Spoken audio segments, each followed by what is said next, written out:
podium.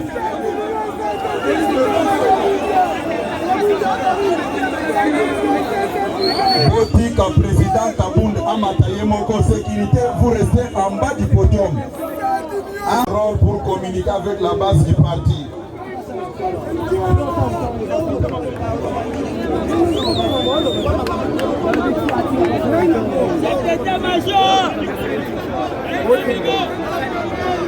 Balingaki baboma parti,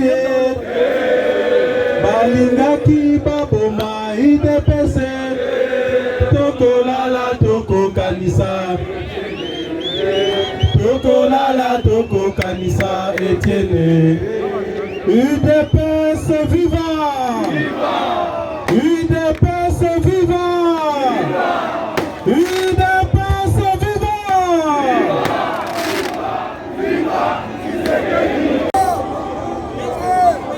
Combattante na combattant boyokanga malamu. Lelo ezali mokolo monene. Lelo ezali mokolo. Avenir politique na biso ezalaki mise à rude preuve. Lelo ezalaki mokolo. Ba ennemi ya mboka oyo. Ba ennemi ya IDPS basanganaki mpona koboma biso. Accord ya Genève ezalaki coup fatal, coup ya mibale ya makasi. Après liwa ya leader Maximo, après liwa ya leader éclairé na biso Etienne Tshisekedi wa Mulumba. Tshisekedi azali awa.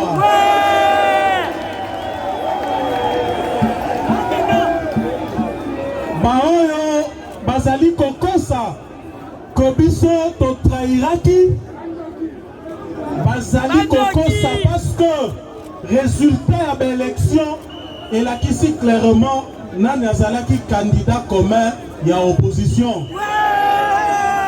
Candidat ya peuple ezali oyo tozo benga lelo Fachi Beton.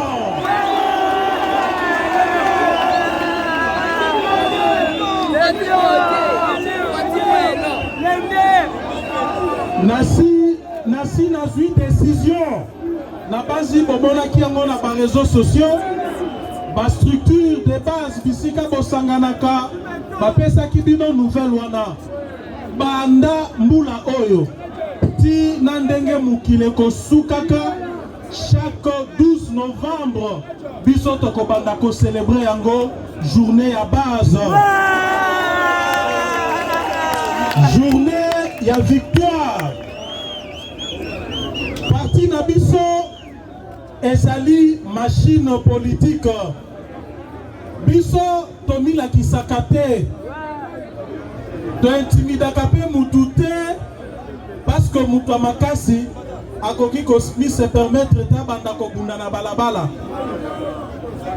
Tozoka na bien mutu makasi avandaka kimia na ndako na ye alobi oyo aza makasi asa nini aya kotumola ngai na yango nazalaka confiance na bino base ya parti.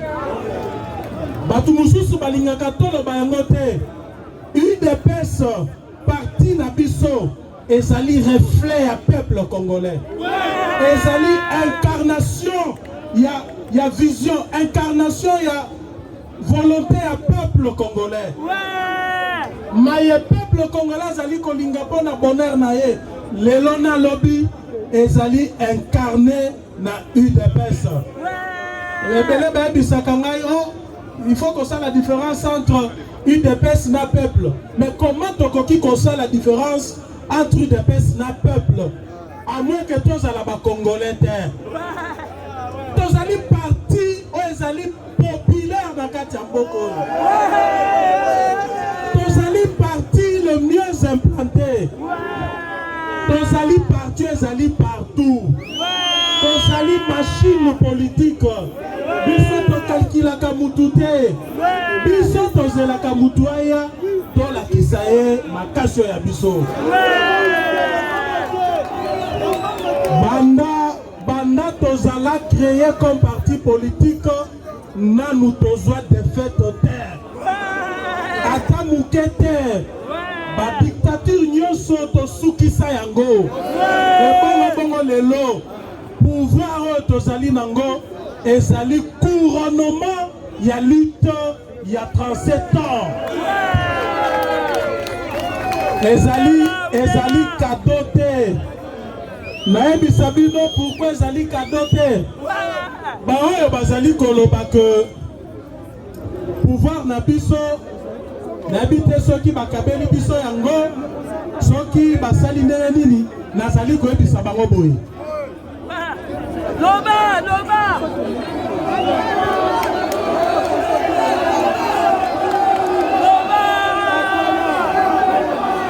botika nazali korapele bango boye na 2011 tokei na élection Etienne Tshisekedi d'heureuse mémoire a gagné l'élection haut la main. Pour nini batuana ya bolingo batuana bakabaka pouvoir bakabela kibiso wana te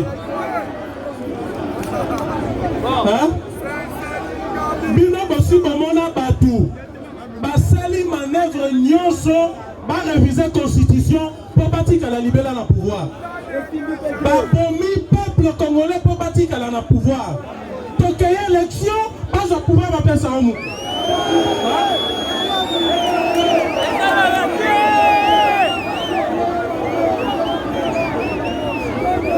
est-ce que makambone ezali na mutu batu oyo basala maenyoso po balongwa pouvoir te ils ont utilisé tous les moyens possibles kokomati na kotumba bakombata na biso na ndako oyo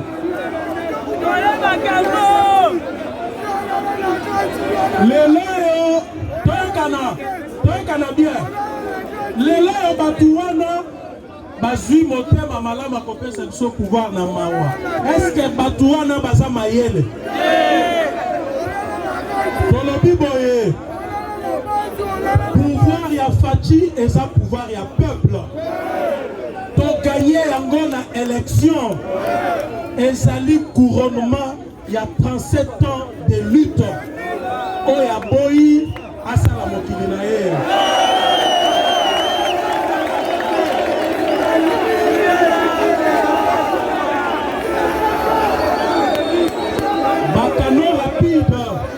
bakano rapide oyo eza na fleuve oyo aboyi eza kaka pembeni na beach amata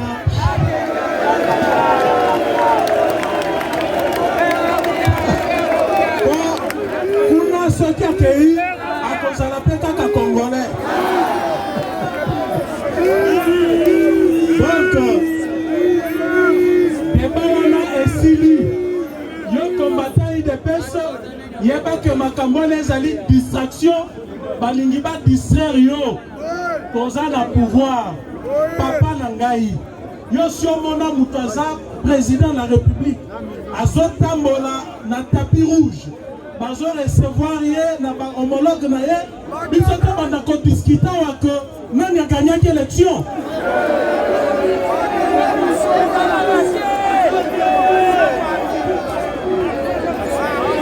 ok awa biso souci na biso ezali nini ko soutenir gratuité enseignement bopeta maboko mpona soki tokomi place oyo toza lelo toza kosepela tolobi tozwi bokonzi mais il faut qu'on reconnaître que ezaki na mutu moko oyo azaki na pouvoir na maboko oyo alingaki kotrahir komba ya IDPS ndenge bamosusu basala. Ne faut plus à chaque moment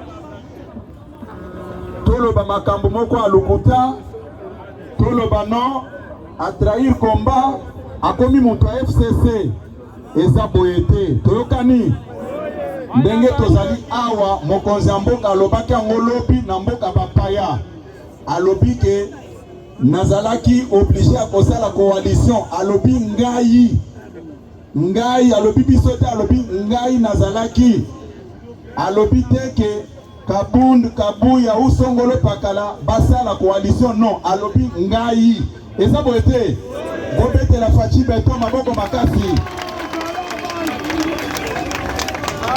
yango nakosenga bino ndenge botelemi awa tozala sincère les uns envers les autres tokani biso mibale ndenge toza wana tozalaka sincère entre biso mibale tokani bokanisa te ke ndenge tozalaka naye biso mibale bato bayaka koyebisa moko na moko pembeni oyo aza contre yo bayebisaka biso biloko wana mpona kotutisa biso mitu toyokani me ndenge tozalaka sincère l'un envers l'autre yango bomoni toza kotambola toza kogarde parti ndenge président Tshisekedi atikelaki biso yango toyokani malamu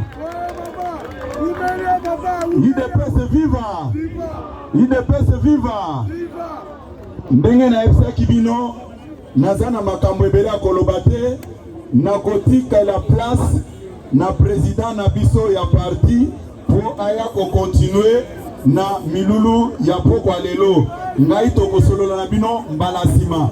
Président Jean-Marc, je vous invite avec tous les honneurs possibles oya kozama loba awa